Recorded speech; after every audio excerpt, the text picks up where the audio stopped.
히브리서 12장 15절에 보면 우리 안에 그 쓴뿌리가 나를 괴롭게 하고 또 많은 사람, 내 주위에 있는 사람까지 괴롭게 하고 더럽게 한다고 말씀하고 있습니다. 결국 무엇이 우리 안에 각인되고 뿌리 내렸느냐, 그것대로 체질은 가게 되어 있는 것이죠. 예수 믿고 구원받아도 우리의 옛 체질은 그대로 남아 있습니다. 그래서 우리의 하나의 이 과제와 숙제가 있다면 이 옛 체질을 이제 새로운 체질로 바꾸는 것입니다. 그러한 집중이 우리에게 있어야 될 줄 믿습니다. 그래서 에베소서 4장 23절에도 보면 구습을 따르는 옛사람을 벗어버리라, 그리고 새 사람을 입으라, 이렇게 말하고 있죠. 출애굽한 이스라엘 백성들이 이 광야길을 가는데 결국은 이 광야길은 우리의 체질을 바꾸는 곳입니다. 근데 일주일이면 갈 수 있는 거리를 40년이 걸렸거든요. 왜냐하면 체질이 안 바뀌어가지고 애굽 체질, 또 애굽의 노예 근성, 불신앙의 근성, 이거를 다 광야에 묻고 가나안을 들어가야 되는데 그게 광야길 가는 동안에 그대로 남아 있었어요. 그래서 문제를 만나고 어려움을 만나면 하나님 원망하고 불신앙하고, 그게 애굽에서 하던 체질이거든요. 여러분도 그리스도 안에서 구원받은 여러분은 애굽 체질 다 버리길 바랍니다. 고린도후서 5장 17절에 여러분은 그리스도 안에서 새로운 피조물입니다. 애굽 백성이 아닙니다. 우리는 가나안을 가야 할 그런 백성인 것입니다. 마태복음 13장에 왜 신앙생활에 열매가 없는가? 예수님이 이 씨 뿌리는 비유를 통해서 설명하셨죠. 왜 우리에게 열매가 없는가? 복음의 씨가 우리 마음밭에 떨어져서 뿌리 내리려고 하는데 그 뿌리를 내려야 열매를 맺잖아요. 근데 우리 마음 안에 돌뿌리가 있는 거예요. 그 돌뿌리가 뿌리 못 내리게 하는 것입니다. 또 우리 안에 가시가 뿌리를 내리고 있어서 이 복음의 씨가 우리 안에 뿌리를 못 내리게 하는 것입니다. 그래서 기운을 막고, 또 우리 마음밭이 길가밭과 같이 딱딱하게 굳어가지고요, 내 생각, 내 고집, 내 방법, 이게 길가밭을 형성하고 있기 때문에 아예 복음의 씨가 들어가지를 못하는 것입니다. 그래서 이런 사람들의 공통된 특징이 뭡니까? 이중인격자입니다. 또 이중생활하는 자들이 많죠. 이걸 보고 외식이다, 겉과 속이 다른, 겉모습만 포장하는 외식이라 이렇게 말을 하죠. 그래서 오늘은 2020년 마지막 주일 예배로 드립니다. 2020년을 우리가 떠나보내고 새로운 2021년을 앞두고 오늘 본문을 통해서 버려야 할 것은 뭔가, 우리가 무장해야 할 것은 무엇인가 꼭 찾아내길 바랍니다. 첫 번째는 뭡니까? 우리 안에 외식을 버리라는 것이죠. 외식은 뭡니까? 겉과 속이 다른 거예요. 그리고 겉만 화려한 걸 보고 우리가 외식한 자다 이렇게 말하죠. 저 사람은 참 외식을 많이 해. 그 말은 뭡니까? 겉과 속이 다른 거예요. 겉으로는 뭐 정말 믿음 있는 척, 겉으로는 이 믿음으로 살아가는 척하지만은 그 속을 보면요, 늘 불신앙, 늘 염려. 그걸 보고 우리가 외식주의자다 이렇게 말을 하죠. 그래서 예수님께서 바리새인, 사두개인 이 종교 지도자들을 책망하신 이유가 뭐냐면은 그들은 외식을 하고 있거든요. 말로는 하나님을 사랑하고 또 하나님에 대한 믿음이 있다고 했지만은 철저하게 외식을 한 것입니다. 그들이 근처에 11조도 드리고 다 했어요. 기도도 하고 다 했어요. 금식도 하고 다 했다 이 말이에요.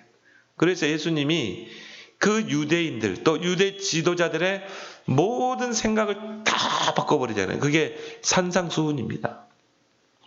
유대인들이 생각하는 그 기도, 외식하는 기도를 완전히 바꿨어요. 그래서 우리가 그걸 보고 주기도문이라고 그랬죠. 예수님이 가르쳐 주신 기도. 그리고 골방 기도. 사람들 앞에 보이는 그런 중언부언하는 기도하지 말고 골방에 들어가서 기도해라. 그리고 뭡니까? 이 팔복을 통해서 유대인들이 생각하는 그 복의 개념을 8가지를 통해 완전히 바꾼 거예요. 그래서 예수님께서도 이 바리새인들을 보고 회칠한 무덤이라고 책망하셨죠. 이 무덤의 겉은 회를 칠해놔서 화려한데 그 관뚜껑을 열어보면 다 썩어가지고요. 부패된 회칠한 무덤, 겉만 화려한 그런 외식주의를 우리는 철저하게 찾아내고 버려야 될 줄 믿습니다. 그래서 누가복음 12장 1절 2절에도 보면 예수님께서 바리새인들의 누룩 곧 외식을 주의하라. 감추인 것이 드러나지 않을 것이 없고 숨긴 것이 알려지지 아니할 것이 없다고 하셨죠. 아무리 겉으로 포장을 해도 결국은 내 안에 들어가서 각인되고 뿌리 내린 대로 나오게 돼 있어요. 결정적인 순간에 나오죠. 우리가 이해관계 속에서 또 문제를 만나고 어려움을 만나면요, 속에 있는 게 다 드러나게 돼 있어요. 겉으로 보면 모르거든요. 아무 문제 없으면 그냥 안 보여요. 근데 이게 다 드러나게 돼 있는 것입니다. 그래서 마가복음 2장 또 마가복음 3장에 보면 제자들이 이제 안식일에 밀밭 사이를 지나가면서 제자들이 그 밀 이삭을 이렇게 이제 자른 것입니다. 그래서 유대인들은 하나님이 또 그렇게 명령하셨지만 추수를 하거든 밭 모퉁이는 남겨두라고 그랬어요. 그래서 이 이방 나그네들 또 가난한 사람들 또 과부들이 그거를 이 모퉁이에 밀을 추수해서 먹고 살아야 되니까 구제 개념이죠. 또 가을 거지를 할 때 이삭이 딱 흘렀다 이 말이에요. 줍지 마라. 가난한 사람들을 위해서 의도적으로라도 흘려놓으라는 것이죠. 하나님은 이런 가난하고 소외받은 자들을 철저하게 챙기게 하신 것입니다. 그래서 제자들이 밀밭 사이를 지나가다가 그 모퉁이에 밀을 이제 자른 것입니다. 이제 그 밀을 추수해서 그것을 가루로 해서 뭔가 이 빵을 만들기 위해서 그 이삭을 자른 행위를 한 것이죠. 그걸 가지고 시비를 걸었거든요. 바리새인들이 왜 안식일에 일을 했냐 이 말이죠. 이걸 보고 모르면요 사람이 바보가 됩니다. 완전 율법주의자가 됩니다. 하나님의 그 뜻을 전혀 모르는 것이죠. 그때 예수님이 뭐라고 말씀합니까? 사람이 안식일을 위해 있는 것이 아니고 안식일이 사람을 위해서 있는 거 아니냐. 필요하면 우리가 배고픈데 그럼 굶어야 되냐 이 말이죠. 안식일이 사람을 위해 있는 것인데 사람이 안식을 위해 있는 것이 아니지 않냐. 또 예수님께서요 마가복음 3장에 보면 안식일에 병든 자를 고쳤어요. 예수님 앞에 금방 죽어가는 사람이 실려온 겁니다. 그럼 여러분 어떻게 해야 돼요? 빨리 병원에 데려가야 되겠죠. 빨리 응급실에 앰뷸런스 불러서 종합병원으로 데려가야 되겠죠. 근데 예수님이 그 병자를 치유했거든요. 그것 가지고 시비를 건 거예요. 왜 안식일에 일을 했냐 이 말이에요. 왜 안식일에 병자를 고쳤냐 이 말이죠. 계명의 그 문자만 본 것입니다. 안식일에 일하지 마라, 노동하지 마라. 그 계명 속에 하나님의 의와 인과 사랑을 빼버린 것입니다. 그 십계명을 주신 하나님의 그 의도를 놓쳐버린 거예요. 그래서 예수님은 율법을 크게 2가지로 말씀하셨죠. 하나님 사랑, 이웃 사랑. 그게 율법의 완성이라고 예수님은 말씀하신 것입니다. 사랑을 빼버리면 율법이 되는 거예요. 그러면서 예수님이 하신 말이 뭡니까? 안식일에 선을 행하는 것과 악을 행하는 것이 무엇이 옳으냐? 안식일에 생명을 구하는 것과 죽이는 것이 어느 것이 옳겠냐? 건강한 사람이야 의원이 필요 없다. 병원도 필요 없고. 그러나 병든 자에게는 의사가 필요하고 병원이 필요하지 않냐? 왜 병원을 세웠냐? 왜 의사를 세웠냐? 병든 사람 있으면 치료하라고 세웠지 않냐? 그러면서 마태복음 23장 23절에 너희들은 율법의 의와 인과 신을 버렸느니라. 정의와 또 사랑과 긍휼을 버렸느니라. 그 율법에는 뭐가 있어요? 사랑과 긍휼이 있는 것입니다. 그걸 빼버린 거예요. 그래 지금도 얻어 터지잖아요. 왜? 지금도 율법을 붙잡고 있거든요. 오늘 본문에 바울은 이 베드로의 외식을 지적하면서 책망하는 구절이 나옵니다. 오늘 11절부터 14절에 보면 이 게바는 베드로의 다른 이름이죠. 이 베드로가 이제 안디옥에 이른 것입니다. 근데 책망받을 일이 있기로 내가 그를 대면하여 책망하였더라.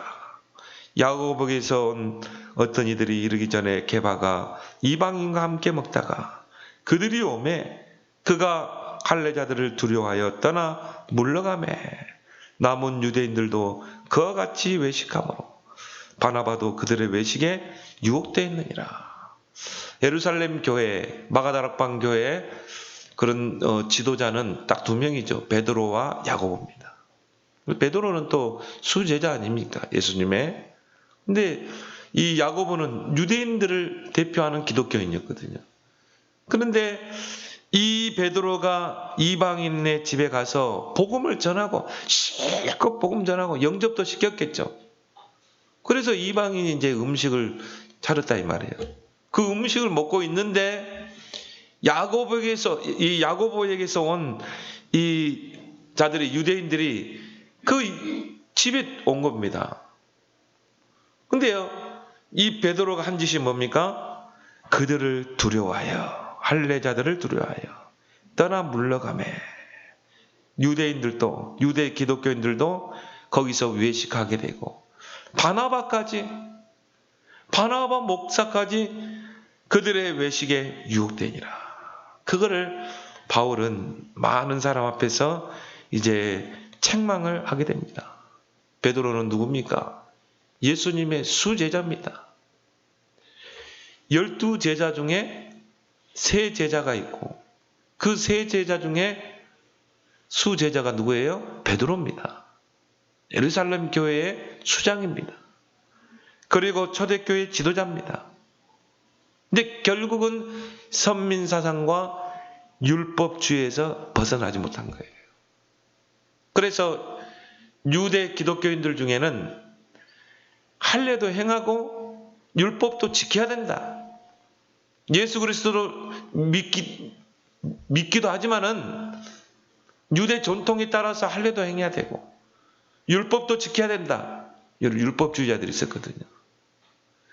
그들을 두려워해서 그 자리를 피한 거예요. 그 말은 뭡니까? 베드로에게도 아직 선민사상이 남아있는 것입니다. 그 율법사상이 아직도 남아있는 거예요. 그래서 예수님이 유대인의 그 베타주의를 크게 책망했어요.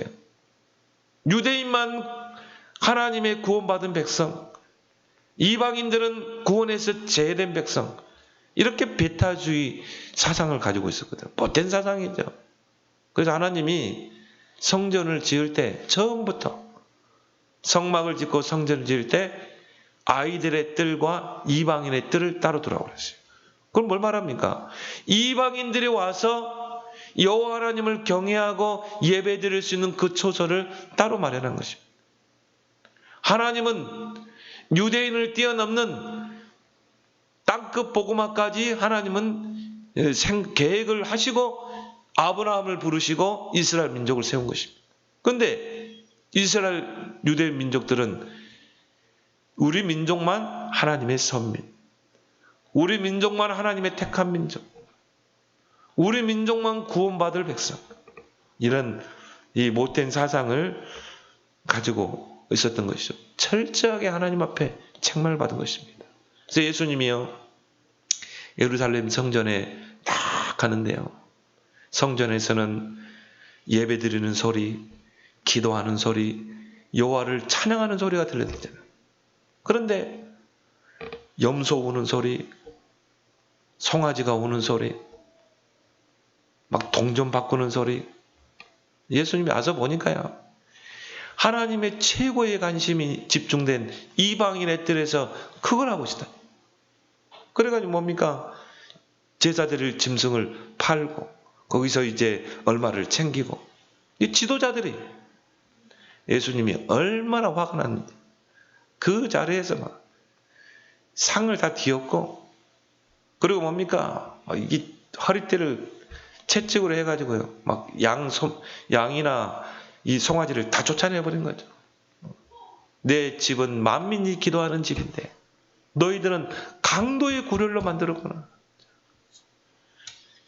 그래서 유대인들의 그 배타주의를 철저하게 책망하신 것입니다. 그래서 오늘 14절에 보면, 내가 내 동족 중 여러 영겁자보다 유대교를 지나치게 믿어.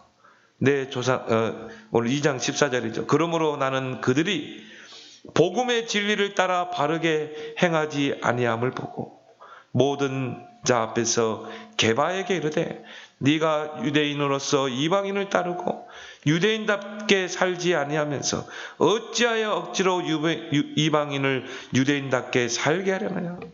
심하게, 한마디로 쪽팔리게 이 베드로를 책망한 것입니다.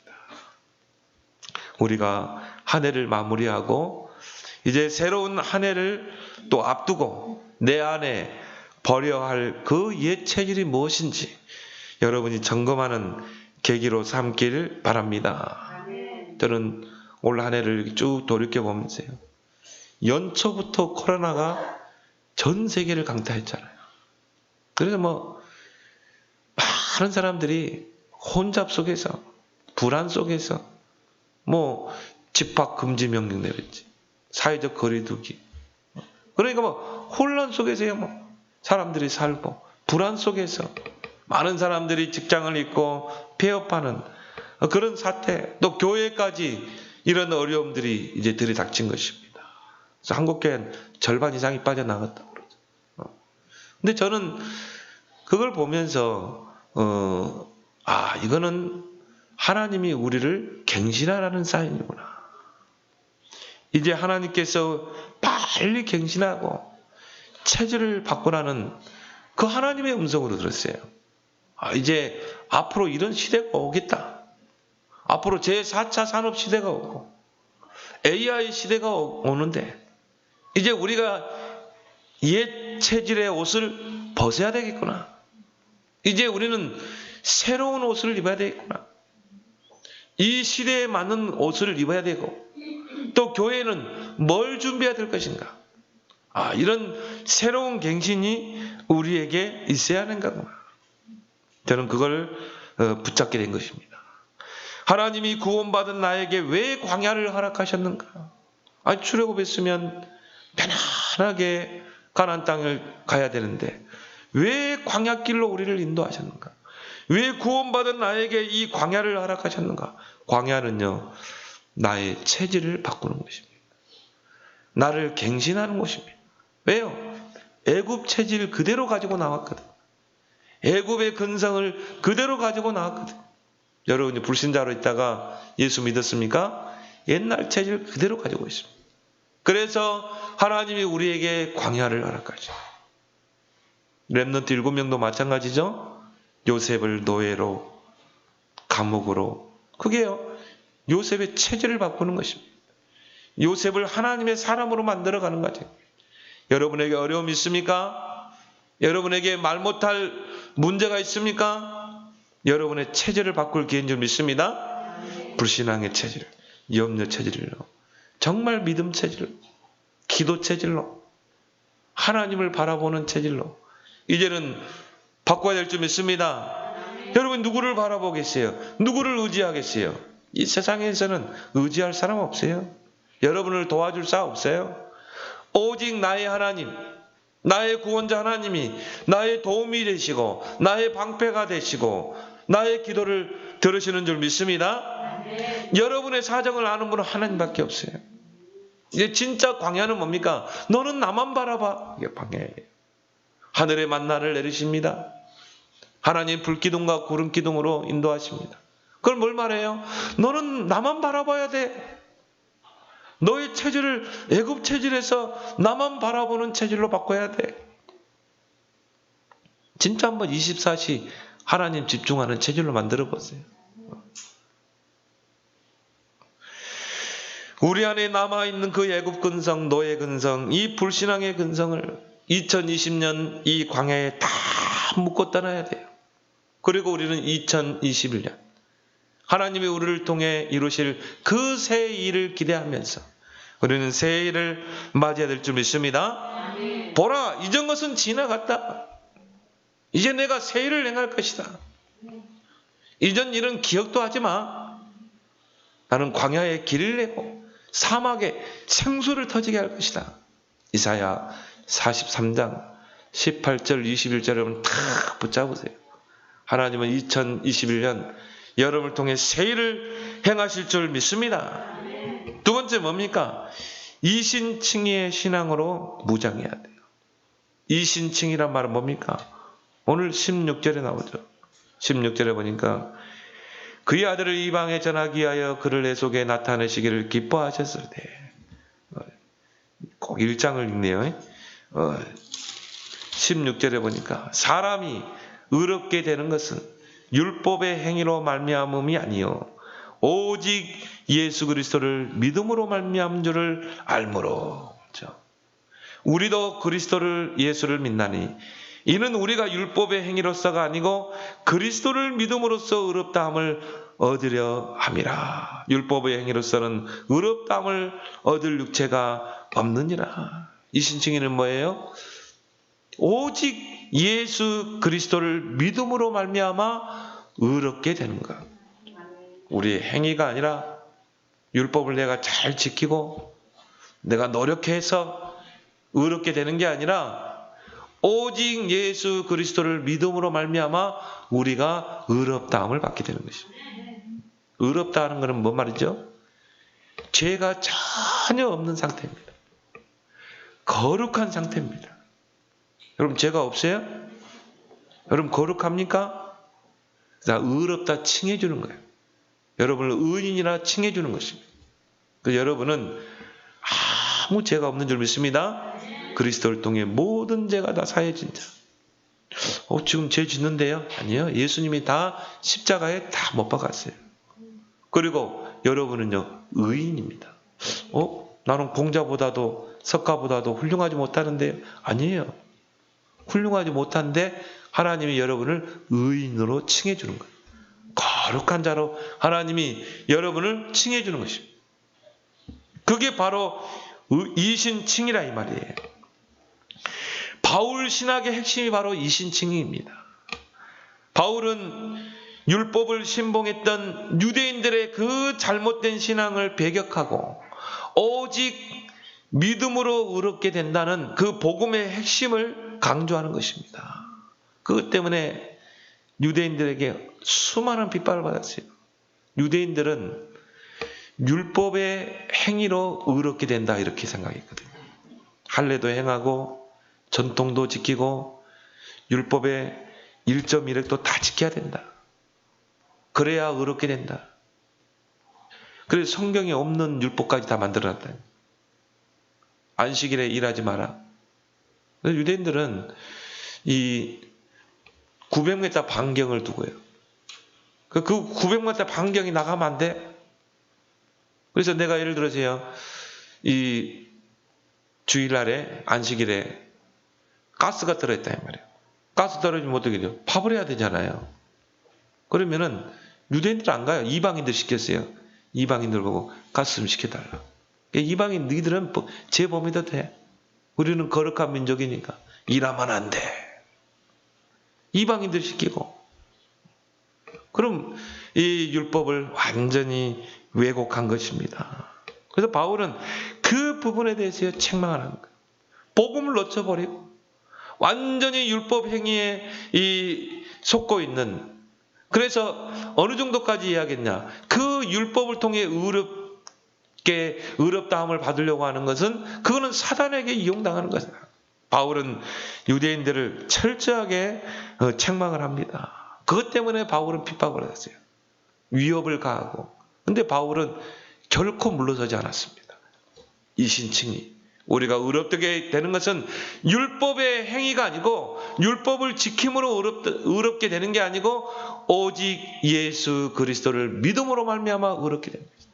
왜요? 예수 그리스도께서 십자가에서 완전한 구원을 이뤘기 때문에. 다 이루었다. 성경에 보니까요, 율법의 모든 요구를 십자가에 다 해결해 주세요.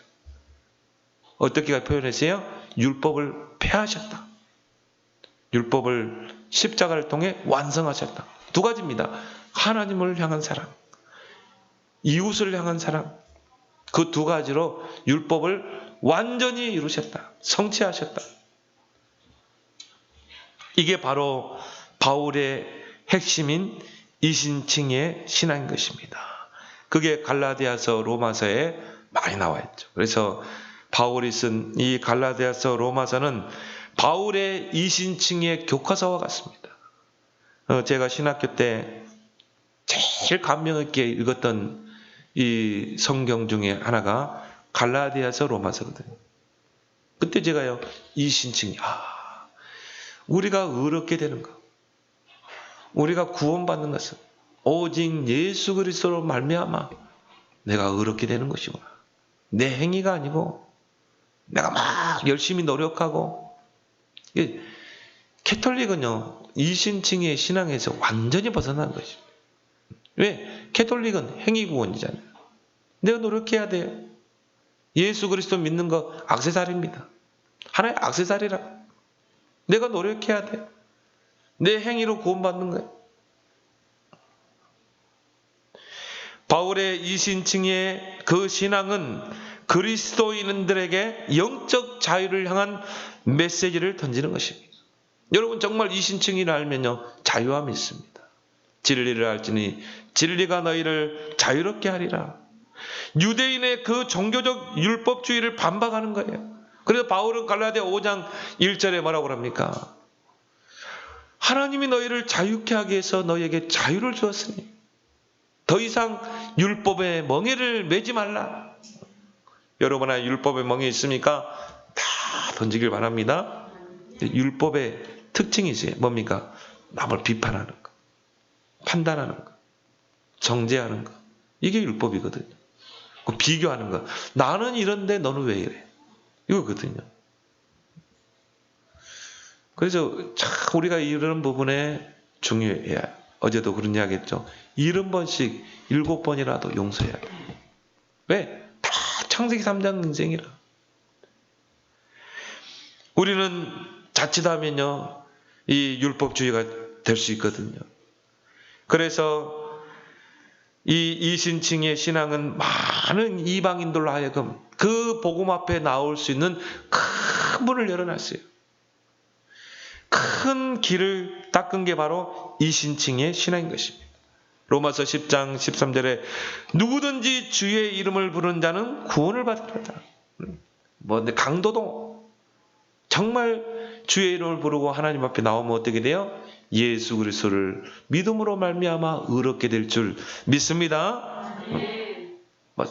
철천지 살인자도요, 사형장으로 끌려가는 그 5분 전에 그 형장에서 이제 이 사형 선고받는 그 5분 전에 예수 믿고 예수 믿으면 어떻게 돼요? 그 사람은 의인이 됩니다. 이게 종교와 복음의 다른 점. 종교는 뭡니까?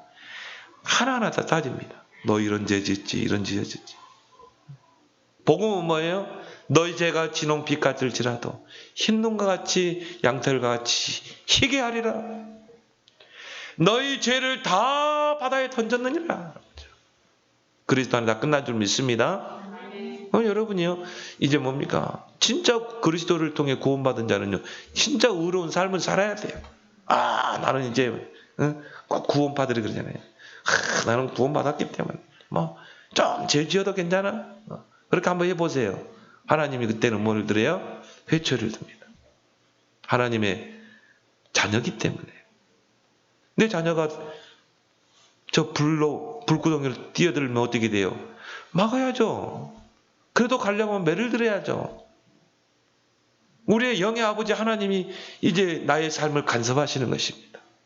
그래서 우리는 내 생각 고집대로 사는 게 아니라 오직 하나님의 성령을 따라 인도받고 살아갈 줄 믿습니다.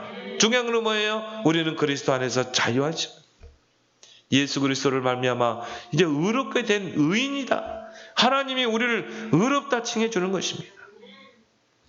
종교개혁자 루터가 종교개혁의 불씨를 지피면서 외쳤던 것이 뭐예요? 바로 이신칭입니다. 당시 로마 가톨릭은 행위구원을 주장했어요. 성경에서 완전히 벗어나 버린 거예요. 예수 그리스도를 믿는 믿음은 액세서리라. 근데 가톨릭의 성당에 가보세요. 마리아는요, 화려하게 해놓고 마리아의 머리는 성체가 2개예요. 예수는요, 초라하게 만들어버립니다. 늘 어린 아기 예수. 그 아기 예수 머리 위에는 성체가 하나 있어요. 여러분, 성당에 가보면 누가 반기던가요? 마리아가 반기잖아요. 예수는요, 어떻게 해서는 축소시킵니다. 그리고 예수는요, 철저하게 십자가에 피 흘리고 고난당하는 그 예수만 표현해요. 그것보다 더 중요한 게 뭐예요? 십자가를 통해 승리하셨느니라. 사탄의 권세를 깨뜨리고 죄의 권세를 깨뜨리고 승리하신 그리스도를 이야기하지 않나요? 처절하게 고난당하고 고통당하는 그 그리스도. 그러면서요, 가톨릭 교인들에게 너희들도 그런 고행을 해야 돼. 너희들도 그 고난의 가시밭을 가야 돼. 가톨릭 신자들은 자유함이 없어요. 이 루터가 종교개혁의 불씨를 지폈던 게 이신칭이라니까요. 오직 의인은 믿음으로 말미암아 살리라. 그래서 이 가톨릭 사제들이 성경을요, 딱 뭡니까? 라틴어로 해놓고 평신도들은 봐도 읽지도 못해요. 그리고 평신도들은 성경을 지니지 못하게 했어요. 사제들만 갖게 하고. 그렇게 해가지고 성경을요, 완전히 왜곡시킵니다. 가톨릭은 성경보다 그들의 전통과 교리를 위에 둡니다. 그래가지고는 뭡니까? 성경을 왜곡시키고. 교회 역사학자들은 종교개혁의 기초는 마틴 루터의 갈라디아서라고 이렇게 말합니다. 그래서 어떤 이 학자들은 갈라디아서는 복음의 보석이다 그러죠. 여러분, 진짜 갈라디아서를 기도하면서 한번 읽어보세요. 이 갈라디아서 안에 보석이 있습니다. 복음의 보석. 그래서 종교개혁을 일으키던 루터가 이 갈라디아서를 강의하고 로마서를 강의하다가 그때 붙잡은 게 이신칭이라 이 말이에요.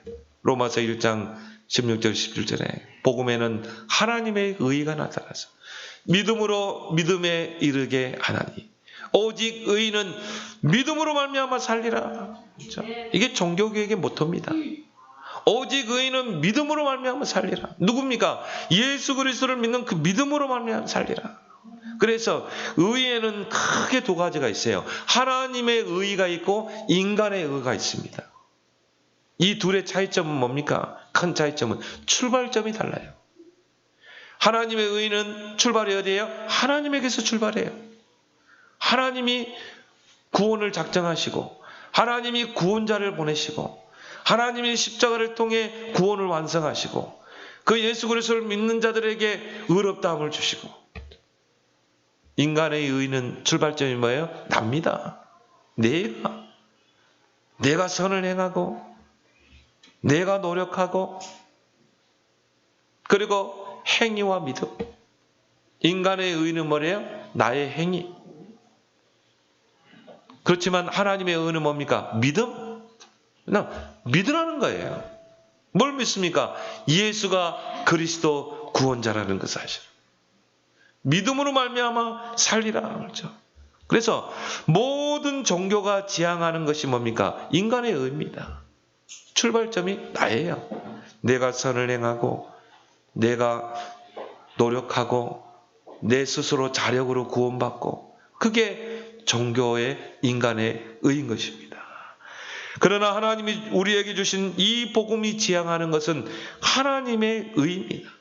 그 말은 뭘 말하죠? 모든 시작이 하나님에게 의해서 시작되는 것입니다. 출발점이 하나님에게서 시작되고 하나님에 의해서 완성되고 하나님에 의해서 이루어지는 것입니다. 하나님이 작정하셨고 하나님이 은혜를 베푸셨고 그 믿음까지도 우리에게 선물로 주신 줄 믿습니다. 우리가 아무것도 없어요. 여러분이 구원받을 자격이 됐습니까? 아니잖아요.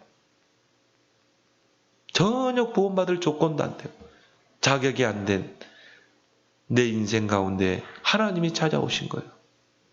그리고 구원의 손을 내미신 거예요. 그리고 예수 그리스도를 알게 하신 거예요. 에베소 2장 8절 10절에 보니까 예수 그리스도를 구원자로 믿을 수 있는 그 믿음까지도 줬어요. 여러분이 믿어야지? 아니에요. 하나님이 여러분 마음 가운데 예수 그리스도를 믿을 수 있는 그 믿음을 선물로 주신 줄 믿습니다. 에베소 2장 8절에 보세요. 그게 우리의 행위가 아니라 하나님의 선물이니라. 선물은 내가 주고 싶은 사람에게 주는 거예요. 하나님이 여러분에게 구원을 주시고 싶어서 선물로 주신 거라요. 우리가 할 거는요, 자랑할 것도 없어요. 오직 감사한 줄 믿습니다. 오직 감사. 하나님 감사합니다. 이 70억 인구 중에 나를 택하시고 구원하신 거 감사합니다. 나에게 예수 그리스도 알게 하시고 그 믿음까지 주신 거 감사합니다. 그래서 우리가 헌신하는 거예요. 그래서 우리가 전도하는 거지. 로마서 8장 29절 30절에 거기 보면 바울은 구원을 5단계로 이야기하고 있습니다. 예지, 예정, 소명, 칭의, 영화. 5단계로 이야기하죠. 예지는 뭡니까? 하나님이 미리 하셨다. 하나님이 여러분을 미리 하셨어요. 에베소에 보니까 창세전에 여러분 택했다고 그랬어요. 예정은 뭡니까? 여러분을 미리 예정했다 이 말이에요. 구원 주시기로. 그리스도 안에서 여러분을 미리 예정했어요. 그래서 바울은 에베소서 1장 5절에 그리스도 안에서 우리를 예정하사 미리 아셨고 미리 예정하신 줄 믿습니다. 여러분의 구원이요. 그냥 한순간에 이루어진 게 아니라 이 말이에요. 미리 아셨고 미리 예정하셨고 그리고 때가 되면 우리를 그리스도 안에서 부르신 것입니다. 그것도 뭡니까? 하나님의 뜻에 따라 로마서 8장 24절에 보니까 하나님의 뜻대로 부르심을 받았다. 여러분을 부르실 때 여러분을 향한 하나님 뜻이 있는 줄 믿습니다. 그걸 찾아내야 되는 거예요. 왜 하나님이 나를 불렀지? 왜 하나님이 구원 속에 나를 불렀지? 소명. 그리고 칭이 여러분을 의롭다 칭해 주는 거예요. 예수 그리스도를 십자가에 못 박히게 하시고 그 피로 여러분을 죄에서 구원하시고 그 예수 그리스도를 믿을 수 있는 믿음도 선물로 주시고 여러분을 의롭다 칭해 주는 것입니다. 칭의. 그리고 영화. 우리를 영화롭게 하신 것입니다. 물론 그 중간에 이제 성화가 있죠. 어린아이가 태어나면요 자라잖아요.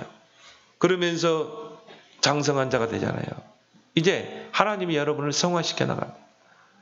여러분이 진짜 하나님의 사람이요 구원받은 사람이라면요 성화되게 돼 있어요. 점점 거룩한, 영화라는 말은 뭡니까? 거룩이라는 거예요. 여러분이 점점 신의 성품에 참여하게 되고 또 점점 주님을 닮아가고 있습니까? 여러분 진짜요. 하나님의 사람이라면요 점점 이제 세상의 때를 벗고 이제 우리는 의의 길로 가는 줄 믿습니다. 성화를 통해서 영화. 그러면 그 영화의 완성 단계는 어디입니까? 천국. 천국에 가면요 이제 우리 진짜 거룩한 백성이 될 줄 믿습니다. 천국은 거룩한 백성들이 참여하는 것이. 그래서 바울은 구원을 5단계로 이 설명을 합니다. 그래서 오늘 주신 말씀처럼 이 이신칭이 신앙으로 완전 무장하길 바랍니다. 그게 능력 있는 신앙생활이에요. 저는요, 갈라디아서 로마서를 읽으면서요, 거기서 자유함을 얻게 되는 거예요.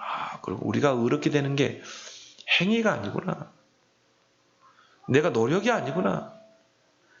예수 그리스도를 믿는 거, 그게 바로 구원이요, 그게 의구나. 그 안에서 자유함을 누리는 여러분 되길 바랍니다. 세 번째는 복음 안에 능력 있는 삶을 살라. 그 20절에 잘 나와 있습니다. 내가 그리스도와 함께 십자가에 죽었다.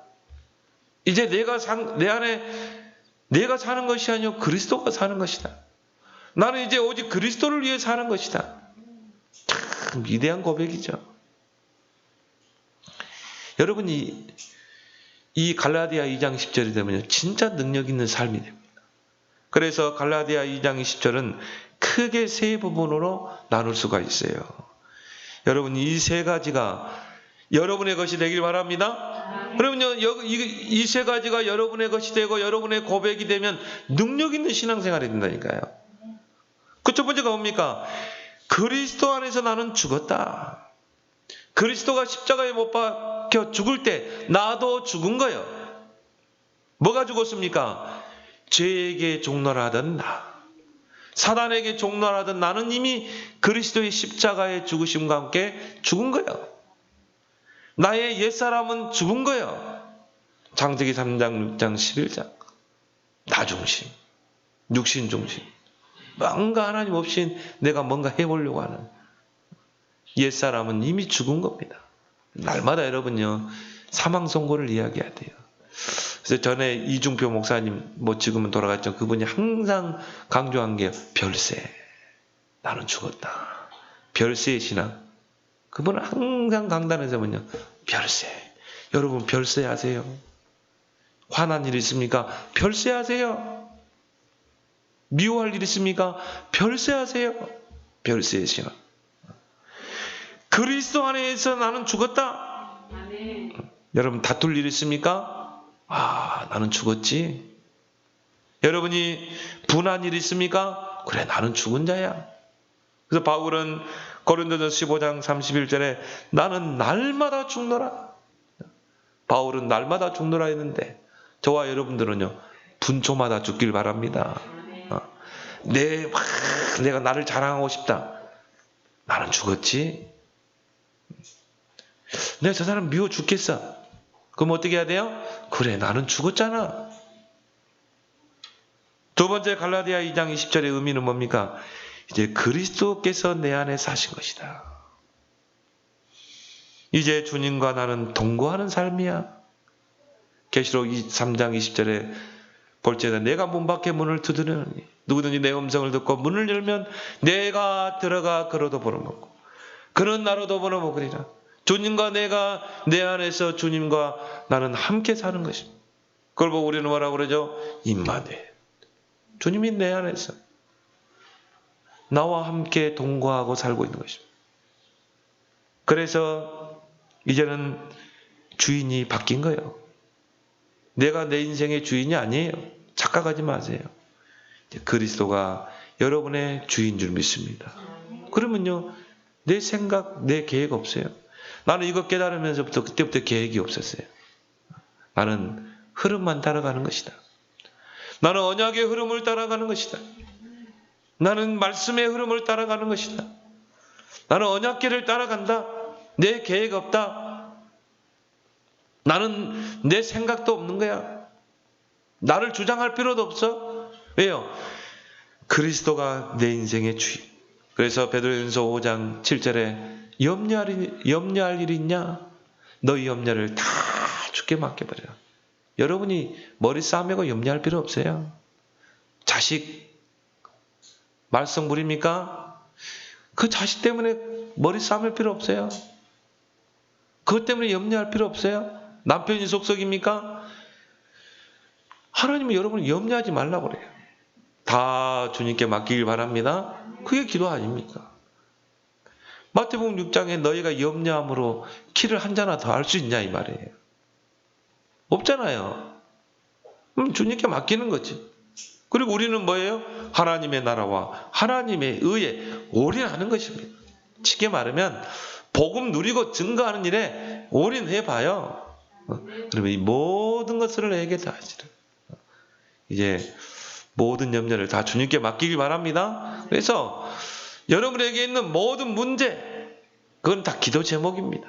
감사함의 기도 제목. 그래서 문제를 만나면 하나님이 내게 기도거리를 주셨구나, 감사거리를 주셨구나, 응답거리를 주셨구나, 감사함으로 기도하는 거예요. 선불 감사가 있잖아요. 여러분 문제를 딱 만나면요, 미리 선불 탁 하고 기도해 보세요. 하나님, 이 문제를 통해 하나님의 큰 계획을 이루시고, 하나님 문제를 통해 큰 응답과 문을 여셨는데 이걸 통해 큰 문을 여실 줄 믿습니다. 선불 감사 진짜 한번 해보세요. 세 번째는 뭡니까? 나는 오직 그리스도를 위해 사는 것이다. 나를 위해 사는 게 아니라 나는 오직 이제 주님을 위해 사는 것이다. 로마서 14장 8절에 우리가 살아도 주를 위해 살고 죽어도 주를 위해 죽나니 우리가 사나 죽으나 주의 것이로다. 나는 주님을 위해 사는 거야. 빌립보 1장 20절에 살든지 죽든지 내 몸에서 오직 그리스도만 존귀케 되려 합니다. 오직 그리스도만 자랑하고 그리스도만 높이고 그리스도만 증거하는 이제 그리스도를 위해 사는 여러분 되길 바랍니다. 이 세 가지를 잘해야 돼요. 그게 능력 있는 신앙생활의 비밀인 것입니다. 그리스도 안에 나는 죽었다. 저는 항상 지금도 그럽니다. 저 자신에게 그리스도 안에 있는 나는 죽었다. 따라하시길 바랍니다.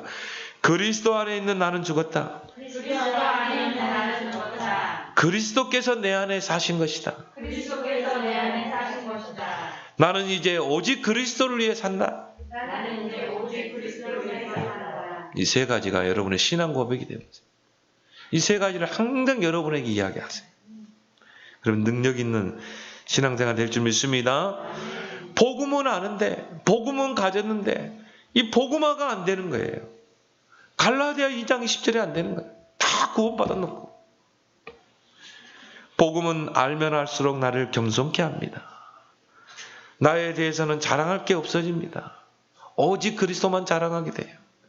복음은 알면 알수록 모든 것이 하나님의 은혜로 된 것이구나. 나의 뜻대로 된 건 아무것도 없구나. 하나님께 계획도 있고 시간표도 있구나. 그거를 인정하게 될 줄 믿습니다. 그래서 오늘 이제 2020년도를 마무리하고 새로운 새해를 앞에 두고 이제 우리는 새 부대에 새 수를 담아야 합니다. 하나님은 여러분을 통해 새해 새 일을 행하실 것입니다. 그러면 오늘 이 세 가지를 붙잡고 이제 새롭게 한 해를 시작하는 여러분 되기를 예수 그리스도를 축원합니다. 하나님 아버지, 그리스도 안에서 능력 있는 삶을 사는 주의 백성들이 다 되게 해 주시옵소서. 우리 안에 있는 외식을 버리고 이신칭의 신앙으로 완전 무장하고 이제 복음 안에서 갈라디아 2장 20절이 되어서 이제 2021년도에 우리의 첫걸음부터 능력 있는 신앙생활 되도록 하나님 축복해 주옵소서. 예수님의 이름으로 기도드리옵나이다. 아멘.